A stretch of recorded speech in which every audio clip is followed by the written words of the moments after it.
என் ஈரக்குலையே நடுங்கி போகிற அளவுக்கு ஒரு சம்பவம் ஆயிடுச்சுங்க. எப்பவும் போல சிக்ஸை செக் பண்ணலான்னு ஓப்பன் பண்ணி வீடியோ எடுத்தா எல்லா சிக்ஸோட கழுத்தும் வீங்கி போயிருக்கு. எப்பவுமே இப்படி தான் இருக்குமான்னு செக் பண்ணுறக்காக பழைய வீடியோ ரெஃபரன்ஸ் எடுத்து பார்த்தா பழைய வீடியோவில் அந்த மாதிரி இல்லை. கூகுளில் சர்ச் பண்ணி பார்த்தா ஏர் சாக் வீங்கி இருக்கும், ரெஸ்பிரேட்டரி ப்ராப்ளமாக இருக்கும்னு என்னென்னமோ போட்டிருக்கு. எனக்கு ஒரே பயமாயிருச்சு. பக்கத்தில் இருக்க வெட்டினரி ஹாஸ்பிட்டலுக்கு ஃபோன் பண்ணி கேட்டால் நேரில் எடுத்துட்டு வாங்க செக் பண்ணலான்னு சொல்லிட்டாங்க. சரின்னு மதர் பேர்டு சிக்ஸ் எல்லாத்தையும் எடுத்து வேற சின்ன கூண்டுக்கு மாற்றிட்டோம். இன்னைக்கு டே 21 ஆஃப் நான் லவ் பேர்ட்ஸ் வளர்க்க போகிறேன்.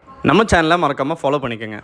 கூண்டை சேஃபாக பைக்கில் வச்சுட்டு இந்த பயங்கரமான டிராஃபிக்கில் நம்ம ஹாஸ்பிட்டலில் ரீச் பண்ணிட்டோம். உள்ளே போனதும் ஸ்ட்ரெயிட்டாக ஒரு ரூமுக்குள்ளே நம்மளை வெயிட் பண்ண சொன்னாங்க. அங்கே டாக்டர் சிக்ஸ் எல்லாத்தையும் பார்த்துட்டு இது ரெஸ்பிரேட்டரி ப்ராப்ளம் இல்லை, மதர் பேர்டு சிக்ஸுக்கு ஓவராக ஃபீட் பண்ணிருச்சு அப்படின்னு சொல்கிறாங்க. சிக்ஸ் ரொம்ப குட்டியாக இருக்கனால இப்போ நம்ம ஓவராக ஃபீட் ஆனதை எடுக்க முடியாது, இது தானாக தான் சரியாகும்னு சொல்லிட்டாங்க.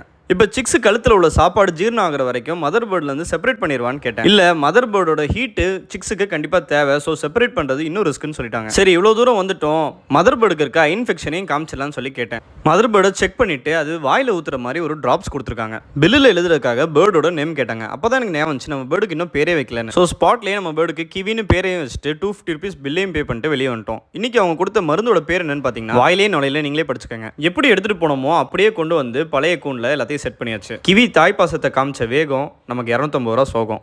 இது நெக்ஸ்ட் டே வீடியோ. இதில் நமக்கு 3 சர்ப்ரைஸு. ஒன்று வீங்கினதெல்லாம் சரியாயிருச்சு, இன்னொன்று ஒரு பேர்டு கண்ணை திறந்துருச்சு, 3வது விஷயம் நம்ம நேற்றே நோட்டீஸ் பண்ணது தான் 4வது எக்கும் ஹேட்ச் ஆயிடுச்சு. தேங்க்யூ ஃபார் வாட்சிங். டாடா பை பை.